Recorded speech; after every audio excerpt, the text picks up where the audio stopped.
शहर होने को है कि आज के एपिसोड में आप देखेंगे कि जैसे ही शहर की यहाँ पर एंट्री होती है तो उससे सब देखते रह जाते हैं। माहिद भी यहाँ पर शर्मा-सा जाता है उसे देख के, और उसके हाथ में जो मिठाई का बर्तन होता है उसे वो नीचे गिरा देता है। वो मिठाई का बर्तन यहाँ पर जो शहर के पास जाके रुक जाता है। अब माहिद देख रहा होता है शहर के पास बड़े ही प्यार से। अब यहाँ पर जो एक बंदी होती है वो यहाँ पर तारीफ करती है शहर की और बोलती है कि आपके घर में अब बिजली की जरूरत नहीं, क्योंकि आपकी बहू इतनी जो है खूबसूरत है। माइस शहर की तरफ चल देता है बर्तन उठाने के बहाने। अब इधर यहाँ पर जो है सोफिया या फूफीसा से बोलती है कि अब तो मिठाई खाएंगी ना आप देख लीजिए हमारी बेटी कितनी खूबसूरत है। अब यहाँ पर जो है दादा साहिब होते हैं वो यहाँ पर फातिमा को बोल देते हैं कि इसकी नज़र उतार के गरीब जो है इंसानों में बंटवा दीजिए। अब यहाँ माहिद शहर के पास आता है और झुक के वो बर्तन उठाता है। साथ ही साथ सीधा जैसे ही खड़ा होता है तो उसकी नज़रों की तरफ देखता है। शहर उससे नज़र नहीं मिलाती है तो वो इसी चीज़ से अपसेट सा हो जाता है कि ये मुझसे नज़र नहीं मिला रही है, मेरी तरफ नहीं देख रही है। तो वो पूरी तरह देखने की कोशिश करता है उसकी आंखों में, पर यहाँ पर शहर बिल्कुल नज़रें नहीं उठाती है। लास्ट में वो बोल देता है कि मुझे ना आपसे अकेले में बात करनी है। ये बात सुनते ही शहर फटाक से जो माहिद की तरफ देखने लग जाती है।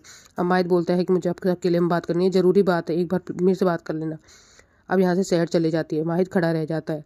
इधर दिखाया जाता है कि जो कौसर है वो नीचे से निकल के ऊपर आ जाती है और देखती है कि कोई यहाँ पर है नहीं, कहाँ गए हैं सारे लोग। तो उस जगह जगह सबको ढूंढती है, बाहर निकल के देखती है, पर उसे कोई भी कहीं भी नज़र नहीं आता। अब ये मेहंदी की रस्में से चल रही होती हैं तो दादा साहिब यहाँ पर जो है अजीमा को बोलते हैं कि माहिद तुम्हारा भाई है, तुम उसकी पहले इकलौती बहन हो, तो चलो इसको मेहंदी लगा दो। तो मेहंदी के लिए वैसे भी लेट हो रहा है तो वो बोलती है कि नहीं नहीं मैं मेहंदी नहीं लगाऊंगी। तो उसकी माँ उसका हाथ पकड़ लेती है कि कुछ भी बोल मत देना। तो बोल देती है कि पहले दुल्हन को लगा देते हैं, उसके बाद जो है माहिद को मेहंदी लगा देंगे। तो यहाँ पर दादा साहब बोलते हैं कि ठीक है तो ऐसा कर लो।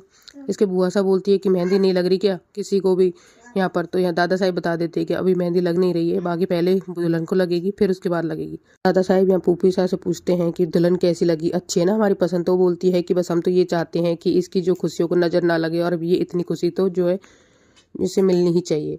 अब यहाँ गुस्से में जो है नाजिमा आती है तो वो अपने पास से कहती है कि हम इस शादी को नहीं होने देंगे और ना ही हम माहिद को और शहर को जो है एक दूसरे के नाम की मेहंदी लगने देंगे। तो वो बोलती है कि अब कैसे क्या करने वाली है। तो वो बोलती है कि अब की बार हम ऐसा करेंगे कि ये जो शहर की मेहंदी ज़िंदगी भर नहीं लगेगी, और लगेगी तो ज़िंदगी भर याद रहेगी। तो वो बोलती है कि ऐसा कैसे करने वाली हो, पिकनिक पे भी तुमने हंगामा किया था, बसते बसते रह गई, इस बार कुछ करना मत।